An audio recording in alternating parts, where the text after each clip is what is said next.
I'm at an all-time.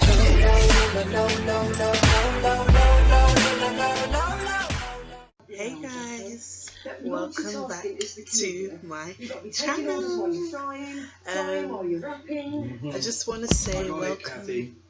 This is the first video, non-vlog video that I've made this year. I just want to talk about the whole BKCHAT London thing that's been going on. Oh, my hair. I'm sorry about that, guys. But yeah, the whole BKCHAT London thing. Between the fight between Nunu and Esther. Yeah. I watched so many videos of people reacting to the video and everything. I just want to give my take on it. I've never done a video on BKCHAT London, but it's everywhere on Twitter, everywhere on my timeline on Twitter. I just see stuff about BKCHAT London. So I thought I'd talk about it. First of all, I'm surprised that Nunu.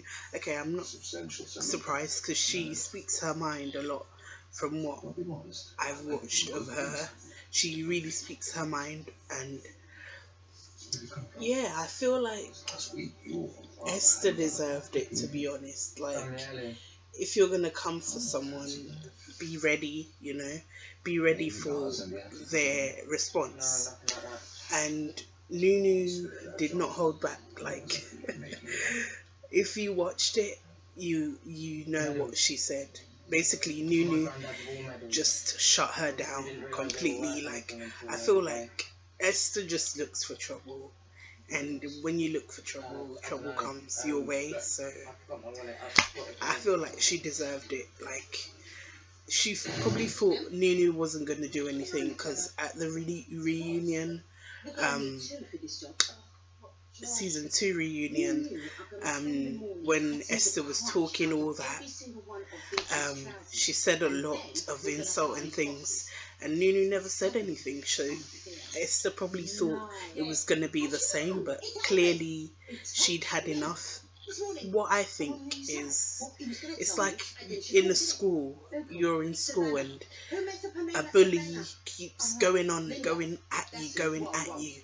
At some point you flip out, you explode, you have enough, and you fight back. That's exactly what happened. Unfortunately, it had to happen that way, but I really don't blame Nunu for clapping back. How can you talk about someone's dad, someone's parent, and you're questioning their parenting skills as well?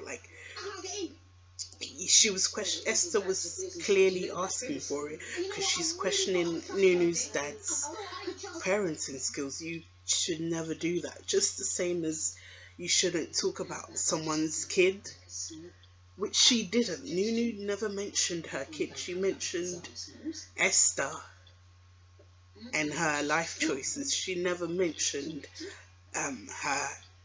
Esther's baby or Esther's child. So I don't know why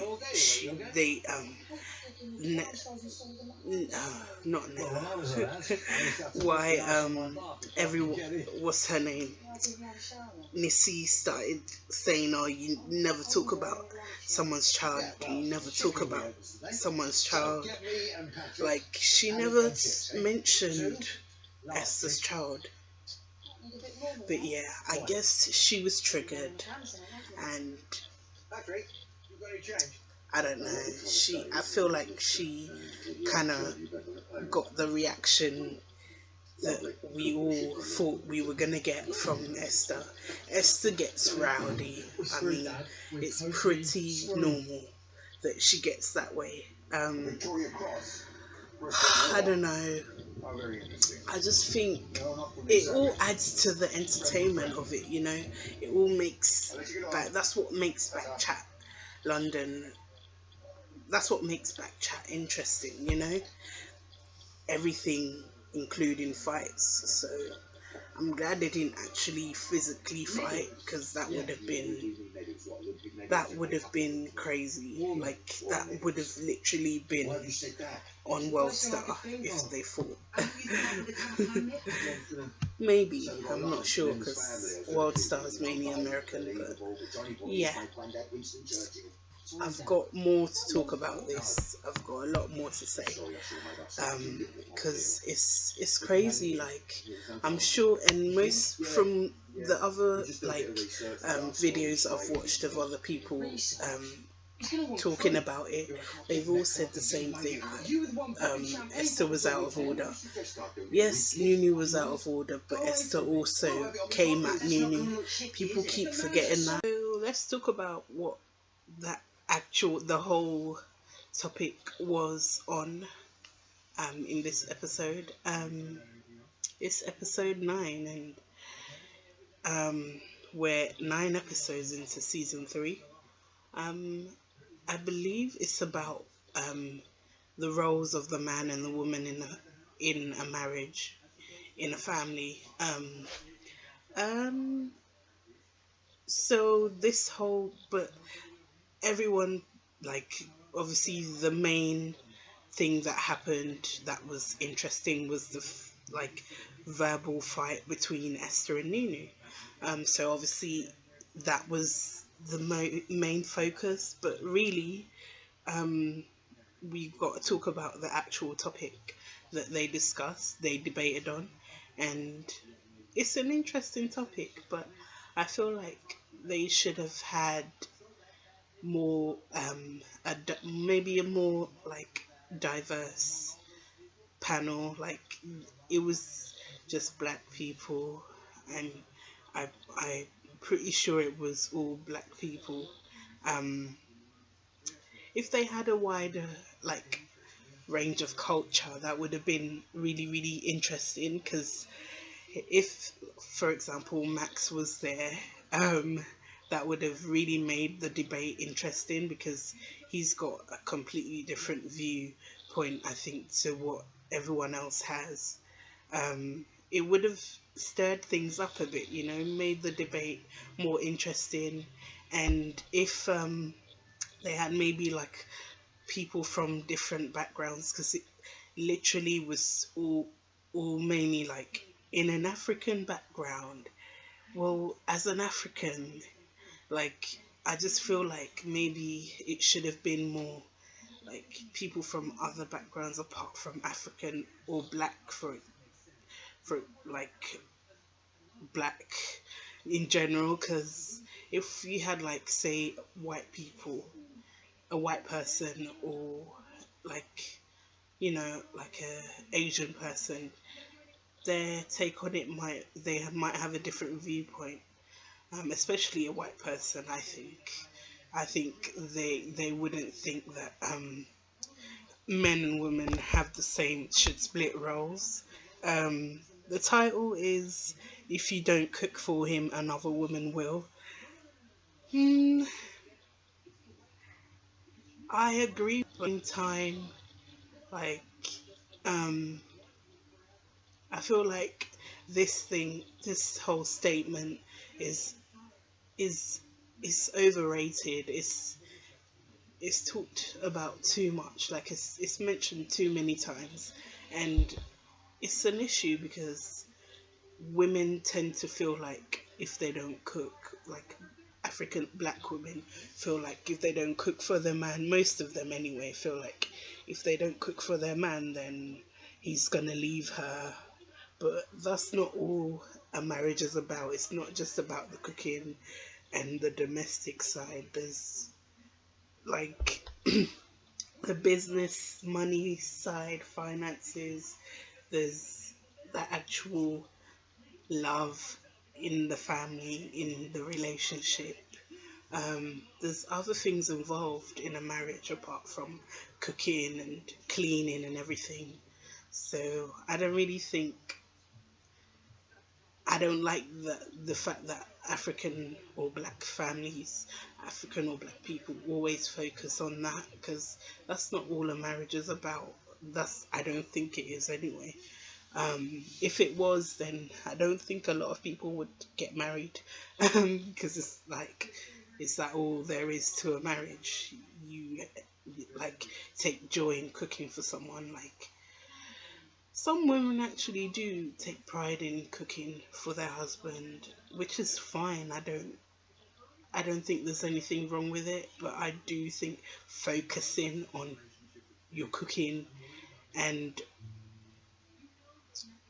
neglecting other sides of it is dangerous, because yes, fine, you might cook great food, like he might not eat outside because your food is that good, but at the end of the day, is he some guys will still leave you even though you cook for them and everything. And like, all I'm saying is cooking isn't everything, and cleaning isn't everything, domestic things isn't everything, because at the end of the day, that's not all a guy's looking for. Like, there's also the, can you be a good mum to his children? Can you be good in bed as well? That's important. And can you be a good, like, a good companion in general? Like, can you listen? Can you, like, just, it's more to a marriage. I don't have much experience because I'm not married, but I from what I've seen in in marriages that I've witnessed, it's not just about cooking or cleaning or stuff like that. That's like a very outdated viewpoint. So yeah, I just wanted to briefly talk about that. I haven't watched the whole video, so maybe when I watch it fully, I will, like, talk a bit more in depth. But that's my general, like, my general view about this video, like the actual debate of it, the debate side of it. So yeah, that's what I think. I just wanted to add before I end this video. Do it real good, you know. I've re-recorded this video in the span of a week since I watched the BKCHAT, that episode, because there's a lot that happened. To be honest, I agree with most of what everyone said. I don't think I disagree with any of what they said, really. So yeah, they pretty much spoke sense, to be honest, apart from what's his name, Omar. I don't really know the purpose of him being on BKCHAT, because to be honest, all he does is ask questions. He doesn't really do anything. And Nissy, I'm starting to question the use of her as well, because I feel like she's just kind of, I feel like she's following Esther because she feels threatened by her, maybe. That's just what I observe. I really liked Nissy, but I'm not sure about her after what I witnessed in that episode. And also, why has he got a comb in his hair, please? Just why has he got a comb in his beard for like quite a lot of the beginning of the episode? And I think he realized that it looked silly, and what was he doing with doing that? So he finally, I was wondering when he was going to take the comb out of his beard, and he finally did. So that was a relief. Lucas spoke quite a lot of sense that day, which I'm really I'm kind of shocked because I thought this topic especially, I thought he would have been like the alpha male that he always is, but he understood both everyone's opinion, which is really good. I really enjoyed Lucas's opinions on this episode. What else can I say?